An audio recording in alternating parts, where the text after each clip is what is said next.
बिस्मिल्लाहिर्रहमानिर्रहीम। अस्सलाम वालेकुम नाज़रीन, मैं हूं आपका होस्ट ग़ुलाम मुस्तफ़ा सिंधु और आप देख रहे हैं मेरा यूट्यूब चैनल सिंधु पी के।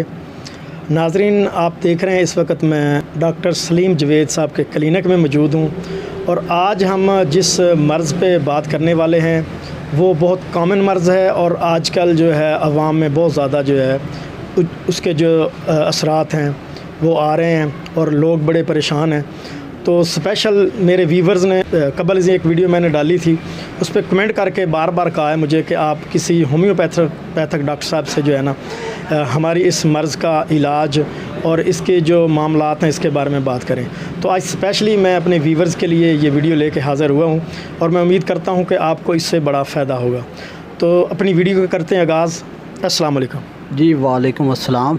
डॉक्टर साहब, सबसे पहले तो आपका बहुत बहुत शुक्रिया कि आपने हमें टाइम दिया। जी वेलकम जनाब, हम हाज़िर हैं जी। अच्छा डॉक्टर साहब, एक मर्ज़ जो आम होता जा रहा है जिसको जो मरीज़ हैं अक्सर जो नए मरीज़ हैं वो समझते नहीं ये क्या है। मतलब कोई उसको कहता है बवासीर, कोई उसको कहता है बगंदर और कोई फेस्टुला और कोई उसको नसूर फोड़ा कहता है। हकीकत में बवासीर और जो बगंदर है इसमें फ़र्क क्या है? हाँ, बवासीर और बिगंदर जो है ना, नसूर जिसको फिस्टुला भी बोलते हैं, इसमें फ़र्क है। बवासीर में ऐसा होता है कि जलन हो जाती है, ख़ारिश होती है मकद के गिर्द, या फिर मस्से कोई बन जाते हैं, मोके बन जाते हैं, अंदर कोई वेन फूल जाती है। उससे फिर जब भी कोई ना कोई गर्म चीज़ या कोई फ़ास्ट फूड टाइप इस तरह कोई आइटम को खाते हैं, या बड़ा गोश्त खा लिया, दाल चने खा ली, या मैदे की बनी हुई कोई बेकरी के आइटम को इस तरह इस्तेमाल करते हैं, तो फ़ौरन सोजिश हो जाती है मकद पर। और जब सोजिश होती है तो उसके बाद स्टूल पास नहीं हो सकता, जब ज़ोर लगाते हैं तो फिर ब्लीडिंग शुरू हो जाती है। ये तो है बवासीर। अच्छा, बाज़ दफ़ा बवासीर की दो किस्में हैं। एक बादी होती है जिसमें ब्लीडिंग नहीं होती लेकिन ख़ारिश उसमें ज़्यादा होती है, दर्द भी हो सकता है, ख़ारिश भी होती है। और जो नसूर है, नसूर में होता है एक दाना, एक फिंसी बन जाती है मकद के करीब, 1-8 इंच के वक्फे से बन जाती है, और वो उसमें ऐसा ऐसा रेशा बनना शुरू हो जाता है। जब रेशे से वो भर जाती है तो फिर दर्द शदीद होता है उसको। जब शदीद दर्द होगा उसके बाद वो दाना वो फट जाएगा, फटने के बाद रेशा निकलेगा तो फिर उसे रिलीफ़ मिल जाता है। और ये अक्सर औकात ये चलता ही रहता है। एक मरतबा रेशा निकल गया, ठीक हो गया पेशेंट, फिर उसके बाद पेशेंट महसूस करता है भाई अब मैं ठीक हूँ, बेहतर हूँ, फिर वो बदपरहेज़ी शुरू कर देता है। खाने पीने में ऐसी वैसी चीज़ें खा लेता है जो उसके लिए मुवाफ़िक नहीं होती। अच्छा, जब वो चीज़ें इस्तेमाल करता है तो वो दोबारा नसूर फिर भरना शुरू हो जाता है, वो दाना फिर से दोबारा भरना शुरू हो जाता है। फिर एक वक्त आता है कि वो दोबारा भर जाता है और फिर उसको दर्द तकलीफ़ फिर शुरू हो जाती है, और ये एक साइकिल बन जाता है और ये सिस्टम चलता ही रहता है। मतलब ये कौन सी चीज़ें हैं जिससे ये मर्ज़ जो है इंसान को लाहक होती है? कौन सी? हाँ, ये एक तो पहली चीज़ तो ये है कि जो है ना कब्ज़, ये ढेर सारी इसकी बुनियाद है। कब्ज़ नहीं ना होने दे कोई भी पेशेंट है, कोई भी लोग हैं ना, उनको कब्ज़ नहीं होनी चाहिए। कब्ज़ के लिए फ़ास्ट फूड आइटम, बेकरी की बनी हुई चीज़ें, तिक्के कबाब, मिर्च मिसाले, तेज़ मिर्च मिसाले, और चावल का ज़्यादा इस्तेमाल, चूँकि हमारा वो इलाका नहीं है, बांग्लादेश में चावल खाते हैं, हमारे इलाके में वो चावल हमें रास नहीं आते, तो चावल वगैरह खाते हैं, तो इससे ये बार बार ये बनता रहता है।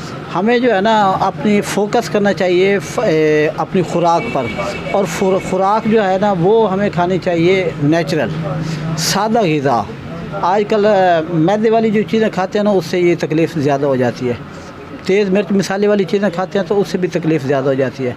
अगर नेचुरल चीज़ें खाएं तो फिर ये मसला नहीं बनता, और फ्रूट का इस्तेमाल रखें फिर भी मसला नहीं होता इस तरह के आदमी किसी शादी पर गया है, एक दिन उसने सुबह गोश्त खाया, दोपहर को गोश्त खाया, रात को फिर उसने गोश्त खा लिया, या फिर उसके साथ चावल खा लिया, दूसरे दिन ऊपर से कोल्ड ड्रिंक वगैरह इस्तेमाल कर लेते हैं, कुछ दूसरे तीसरे दिन उसकी तबीयत डिस्टर्ब हो जाती है। हालांकि तरतीब ये होती है कि एक मरतबा आपने को गोश्त खा लिया है तो उससे अगला खाना जो है ना आप सब्ज़ी वगैरह खाएं ताकि वो बैलेंस हो जाए। वो फिर एक चीज़ गरम पहले खाई है तो फिर ऊपर से फिर गरम, इसकी वजह से फिर बेहतियाती होती है और नतीजा ये मसला बन जाता है। उसे नसूर भी बन सकता है, बवासीर भी हो सकती है। अच्छा, ये जो बगंदर है जिसको फेस्टुला भी कहते हैं और नसूर फोड़ा भी कहते हैं, ये क्या किस उम्र के जो मरीज़ हैं उनको लाहक होता है या जवान को ही सिर्फ होता है जो ज़्यादा यानी मतलब फूड ऐसी खाते हैं? हाँ, ये नौजवानों में भी हो सकता है और बुढ़ापे में भी हो सकता है। और ज़्यादातर होता नौजवानों में ज़्यादातर है, क्योंकि ये नौजवान चटपटी चीज़ें, करारी चीज़ें, तेज़ मिर्च मसाले वाली चीज़ें और फास्ट फूड, बेकरी के आइटम ये ज़्यादा इस्तेमाल करते हैं और बहुत ज़्यादा इस्तेमाल करते हैं। उसकी वजह से ये फिर बुनियाद उसकी बन जाती है। ये बताएं, ये जो मर्ज़ है ये सिर्फ मर्द हजरात को है या ख़वातीन को भी होता है? अच्छा, ये जो है ना फिस्टुला, नसूर, बिगंदर, ये ख़वातीन में भी हो सकता है, मर्दों में भी होता है।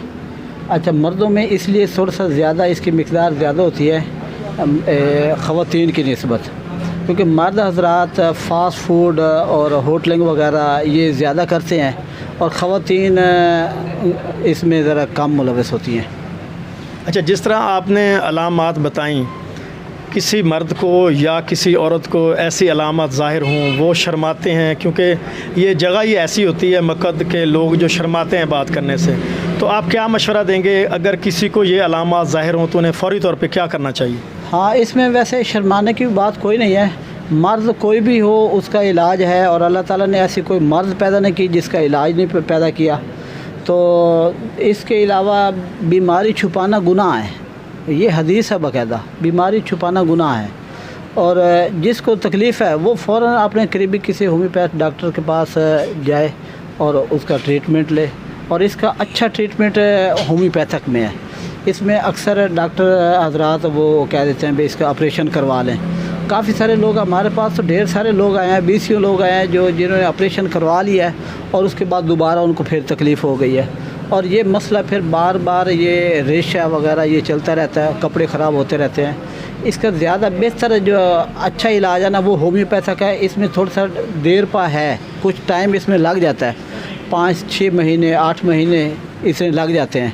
अगर कोई भी पेशेंट अगर वो एहतियात परहेज़ करता है ना तो 6 से 8 माह इसको लग जाते हैं। तो उसके लिए ज़रूरी है वो परहेज़ भी करे, एहतियात भी करे और इलाज होम्योपैथिक ले, वो उसके लिए ज़्यादा फ़ायदेमंद है, बग़ैर ऑपरेशन के ठीक हो जाएगा। अच्छा, मतलब इस मर्ज़ में मरीज़ को कौन सी एहतियात करनी चाहिए? हाँ, एहतियातें तो ये है कि वो अपनी खुराक को जो है ना वो बैलेंस रखे। खुराक में फ़ास्ट फूड आइटम, बड़ा गोश्त उसके लिए ज़्यादा ख़तरनाक होता है, ज़्यादा नुकसान करता है। फ़ास्ट फूड, बेकरी के आइटम, ये चीज़ें वो इस्तेमाल ना करे, सख्ती से उसका परहेज़ करे। कच्ची ग़िज़ा जो है, जिस तरह सलाद वगैरह इस्तेमाल करते हैं, सलाद ज़्यादा इस्तेमाल करें, फ़रूट ज़्यादा इस्तेमाल करें। अमरूद का इस्तेमाल बहुत फ़ायदेमंद होता है इसके लिए। इस तरह के जो पेशेंट है ना, अमरूद ज़्यादा इस्तेमाल करें, उनको ढेर सारा फ़ायदा होता है। और तेज़ मिर्च मसाले वाली चीज़ें उनसे परहेज़ रखें। कभी कभार अगर कब्ज़ हो जाती है तो अमरूद के साथ भी कब्ज़ को फ़ायदा ढेर सारा होता है। दलिया वगैरह खा सकते हैं, छिलका कभी कभार इस्तेमाल कर लिया। अच्छा डॉक्टर साहब, ये बताएं, जब ये किसी को मर्ज़ लाहक हो जाए तो वो फ़ौरी तौर पे होम्योपैथिक डॉक्टर के साथ के पास जाता है, रब्ता करता है, तो आप क्या ख़्याल करते हैं कि कितना अरसा लगता है उसको ठीक होने में जब से वो दवाई लेना इस्तेमाल करता है? हाँ, मेडिसन से उसको अफाका फ़ौरी हो जाता है। अगर उसको दर्द है, दर्द चल रहा है तो दर्द तो उसका मेरे ख़्याल में 1 घंटे में उसका रुक जाता है। और उसके बाद जो रेशा चल रहा है दूसरे दिन उसको अफाका शुरू हो जाता है। उसके बाद फिर वो एहतियात और परहेज़ अगर करता रहे ना तो फिर साथ साथ ट्रीटमेंट चलता रहे, 15-20 दिन 1 महीने के बाद तबीयत उसकी ढेर सारी ठीक हो जाएगी। लेकिन ये चूँकि अंदरूनी तौर पर ये एक ज़ख़म होता है और वो जो फोड़ा अंदरूनी तौर से जो ज़ख्मी होता है ना वो ऐसा ऐसा भरता है। वो पेशेंट समझता है भाई ऊपर से रेशा वगैरह बंद हो गया, दर्द तकलीफ़ हट गई है, ख़त्म हो गई है, तो वो फिर पेशेंट दोबारा वो चीज़ें खानी शुरू कर देता है। फ़ौरी तौर पर उसको एहतियात उसी तरह जारी रखनी चाहिए, परहेज़ जारी रखना चाहिए और बदपरहेज़ी नहीं करनी चाहिए। और मेडिसन जो है ना वो मुसलसल चलाता रहे जब तक होम्योपैथिक डॉक्टर उसका क्लियर ना करे भाई अब आप छोड़ दें, उस वक्त तक इलाज जारी रखें। और इसका इलाज तकरीबन इतना टाइम लग जाता है कि 6 से 8 माह लग जाते हैं। अच्छा, ये जो ज़ख़म होता है शुरू में बिल्कुल छोटा होता है और गहरा कितना को होता है, अगर उसका इलाज ना करवाया जाए क्या कोई संगीन सूरत हाल भी पैदा हो सकती है? हाँ, इसकी सूरत हाल संगीन हो जाती है। ये इसका रेशा फिर रुकता ही नहीं है, बार बार ज़ख़म अंदर से ताज़ा होता रहता है और गहराई भी उसकी ज़्यादा हो जाती है, रेशा भर जाता है और वो फिर चलता ही रहता है। पेशेंट के लिए नमाज के लिए जाना आना, उसके लिए ये परेशानी ज़्यादा होती है, बैठने पर भी उसे तकलीफ़ होती है। डॉक्टर साहब, आपके पास इस वक्त कितने मरीज़ हैं जो इस मर्ज़ में मुब्तला हों और ज़ेर इलाज हैं, और कितनी तादाद है जो ठीक हो के माशाल्लाह चले गए यहाँ से? हाँ, मेरे पास पेशेंट है इस वक्त तकरीबन 20 पेशेंट चल रहे हैं, उनका इलाज मुआवजा चल रहा है। दूर दूर से लोग भी इस पर यूट्यूब चैनल के ज़रिए भी देखते हैं, तो फिर फ़ोन करके वो पूछ लेते हैं, फिर हकीकत बताते हैं, यहाँ से हम मेडिसिन उनको भेज देते हैं। मतलब कोई शख्स अब आपसे रब्ता करे, दूर हो, किसी दीगर शहर में, इस वक्त हम कबीरवाला में मौजूद हैं, तो क्या सहूलत है, वो कैसे आपसे दवाई जो है वो मंगवा सकते हैं? हाँ, पहले हम उनसे पूरी हकीकत लेते हैं। जब वो हमें फ़ोन करते हैं तो हम अपने हिसाब से उसकी सिम्टम वगैरह अलामात उसकी ले लेते हैं। उसके बाद फिर जो दवाई हम तजवीज़ करते हैं फिर उसको कोरियर के ज़रिए हम भेज देते हैं। वो मोबी कैश में सेंड कर देता है और हम कोरियर के ज़रिए उसे मेडिसिन भेज देते हैं।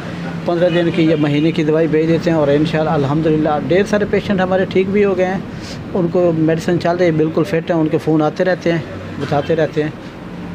अच्छा डॉक्टर साहब, आप सबसे पहले कौन सी दवाई है जो होम्योपैथिक में आप मरीज़ को देते हैं, बता सकते हैं? हाँ जी, मुख्तलिफ़ दवाइयाँ हैं इसकी। कब्ज़ वगैरह, अगर कोई कब्ज़ की कोई अलामात आ रही हैं तो एलोमिना हम इस्तेमाल करवाते हैं। अच्छा, एलोमिना के साथ हाइड्रास्ट्रस इस्तेमाल करवाते हैं।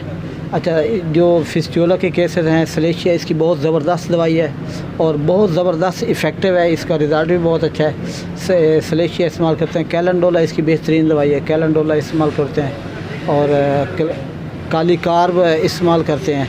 बरबरस इसकी बेहतरीन दवाई है, बरबरस मदर टिंचर में भी इस्तेमाल होती है, 30 में भी इस्तेमाल होती है। कलकेरिया सल्फ इस्तेमाल करते हैं, बहुत अच्छा रिज़ल्ट है। रेशा वगैरह जहाँ चल रहा हो, दर्द तकलीफ हो, वो रिकवर हो जाती है। अच्छा, एंड पे हमारे नाजरीन को क्या मशवरा देंगे इस मर्ज़ के बारे में कि उनको क्या करना चाहिए, जो बंदे तकरीबन 2 साल से या 3 साल से इस मर्ज़ में मुब्तला हैं और कोई अफाका नहीं है? हाँ, उनके लिए, बाकी दोस्तों के लिए मशवरा है भाई, जिनको ये तकलीफ़ हो गई है वो अपना ऑपरेशन ना करवाएं। बहुत सारी जगहों पर वो जाएंगे तो डॉक्टर कहेंगे भी ऑपरेशन करवा लें, लेकिन ऑपरेशन इसका हल नहीं है। बग़ैर ऑपरेशन के ये केस ठीक हो सकता है, टाइम पीरियड लेगा, लेकिन जो बंदा ऑपरेशन करवा लेता है उसके बाद फिर ये तकलीफ़ उसको दोबारा हो जाती है और ये सिलसिला फिर चलते रहता है। फिर बाद में तंगी उससे भी ज़्यादा होती है। जो तंगी पहले बंदा बर्दाश्त कर रहा होता है ना, अब ऑपरेशन के बाद तंगी और ज़्यादा बढ़ जाती है। और उनके लिए मशवरा यही है कि वो ट्रीटमेंट होम्योपैथिक करें बग़ैर ऑपरेशन करवाने के। ऑपरेशन भी ना करवाएं और ट्रीटमेंट करें। और सबसे जो मेन चीज़ है, परहेज़ इलाज से बेहतर है। सबसे पहले उनके ज़िम्मे है परहेज़ करना, परहेज़ रखें और इंशाल्लाह वो साथ साथ मेडिसिन ले लें होम्योपैथिक, जल्दी फिट हो जाएंगे। और जो मरीज़ होम्योपैथिक का इलाज करवा के आप उसको इजाज़त दे दें, उसके बाद भी परहेज़ ज़रूरी है? हाँ, बाद में मखसूस चीज़ें होती हैं जिनसे तकलीफ़ ज़्यादा होती है, जैसे बड़ा गोश्त है, ये तो उन्हें बाद में खाना ही नहीं चाहिए। और बाकी अपनी खुराक को नॉर्मल रखें, मुतदिल रखें और ज़्यादा फास्ट फूड या इस टाइप के आइटम वो न खाएं। नेचुरल खुराक खाते रहें, बिल्कुल सेहतमंद रहेंगे, कोई परेशानी नहीं होगी। और नेचुरल फ्रूट्स, नेचुरल जो खुराक है उनकी, उससे सेहत है। और सेहत, जो जिस आदमी के पास सेहत है बस वो तो मालदार शख्स है। डॉक्टर साहब, आपका बहुत बहुत शुक्रिया, आपने हमें टाइम दिया। कोई बात नहीं जी, वेलकम। आप जब भी कहेंगे हम हाज़िर हैं जी। नाजरीन, अगर आप डॉक्टर सलीम जवेद साहब से किसी किस्म का कोई मशवरा करना चाहें तो डॉक्टर साहब स्पेशलिस्ट बगंदर का इलाज करते हैं। जो दोस्त को कोई मसला हो तो इनका नंबर आपको स्क्रीन पे नज़र आ रहा होगा, आप व्हाट्सअप करके रब्ता करके अपनी अद्वियात ले सकते हैं। और इसी के साथ अपने होस्ट ग़ुलाम मुस्तफ़ा सिंधू को दीजिए इजाज़त। मिलते हैं नेक्स्ट वीडियो में। अल्लाह हाफ़िज़।